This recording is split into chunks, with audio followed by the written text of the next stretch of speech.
Okay, we're continuing with the tale of Despereaux, and this is chapter 29, and it's called Heart. Despereaux hurried back to his nook and pulled back the brick. He ran through the chink in the wall and into the shaft of light.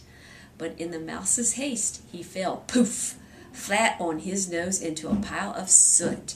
And when he got to his feet again, he was covered from head to toe in white dust. The dust-covered mouse did not notice his ghostly appearance. Instead, he focused on the pallid trace of light, his only link with the world above. He knew what he had to do: follow the light up and out of the chimney shaft, no matter how far. And looking skyward, he knew that the climb would be nearly impossible. Despereaux began to scale the bricks. Up, up, up he climbed toward the light, not stopping for a moment. But the shaft's bricks angled back over him, and after a while he couldn't go any further. He was close to the top, but there was nothing more to grab onto. Despereaux stopped on a small ledge and looked at the princess's locket in his paws. He did not know how to go on. He only knew that he must go on. And then the mouse had an idea. He took the princess's chain from around his waist and swung it like a grappling hook. He flung it as high as he could until the heart caught on a crack in the mortar. Despereaux yanked hard, and the heart caught fast. The mouse grabbed the chain, took a deep breath, and leaped off of the ledge.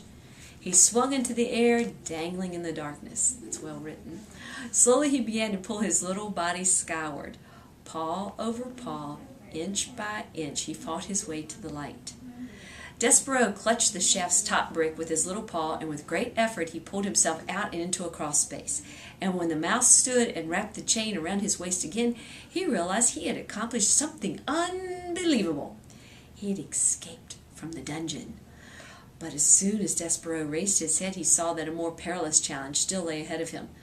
Now really, did you expect things to be that easy? The mouse stood on the edge of the gaping hole he just crawled out of. The only way to make it over the shaft was to cross a long, narrow plank that stretched over it like a bridge, and every inch of this bridge was covered in mouse traps.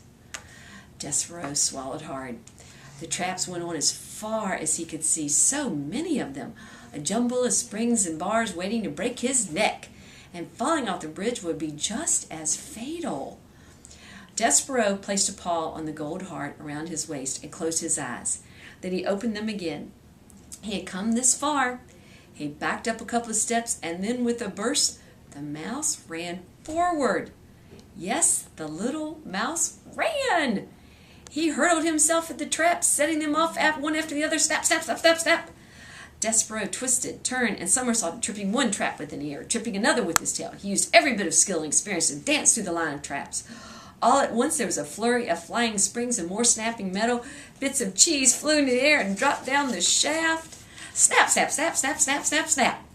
The last trap just missed the mouse's tail, and Despereaux's stomach dropped as the bar closed upon the necklace instead.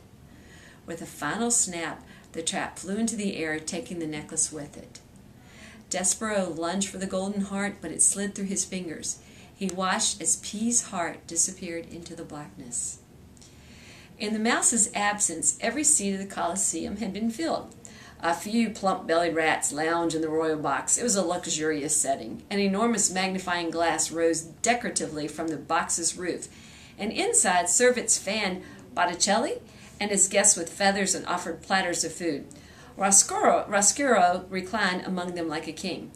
"Here you are, fresh worms," said a servant, holding out a bowl to Roscuro.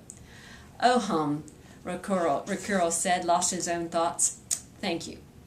He tried to enjoy the worm, but his heart wasn't in it. He was listening to the cheers below. "Well done, Roscuro," said Botticelli. "You hear that? That's all because of you. Come, my friend, look at your handiwork."